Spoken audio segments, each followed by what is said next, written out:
हेल' everyone आं मोनसे जायगायाव हाबा जानो थांदोंमोन आरोना ब्रादारनि ओमफ्राय दा बेयाव सहैनाय लोगो लोगोनो नै बेबायदि जादों आरोना माखासे एन्ट्रि हाबाफोरावथ' नोंथांमोना मिथिखायो हाबाफोराव माखासे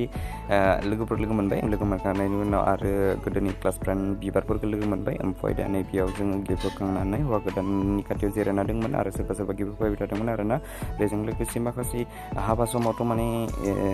बिबारफोरा डेन्जार बायदि जाखायो आरोना ओमफ्राय जों दसे थाखांनायनि उनाव ओंखाम जानो फैबाय ओंखाम जानाय जायगायाव नुबाय ओंखाम रानग्राफोरा ओरैबायदि बिहामजो साफामोन आरोना बिहामजो बरिया मोनसे ड्रेसआपआव दंजोबोमोन आरोना ओमफ्राय बिदिनो जाबाय जोङो रानना होफैबाय गोथावमोन ओंखाम ओंख्रिया बिराद गोथाव जाखांनानै उनाव दसे जोङो लोगोफोरजों इन्जय खालामबाय नै बिथांमोना आरो केमेरा साफायदों साननानै उनाव देखायहरदों आरोना आंबो लेंहरनांगोन र' आंनि हाबायाव बेफोरबायदि ड्रेसआप खालामनाय बेनिफ्राय नै सासे जोंना बसआ मानो निजोम साया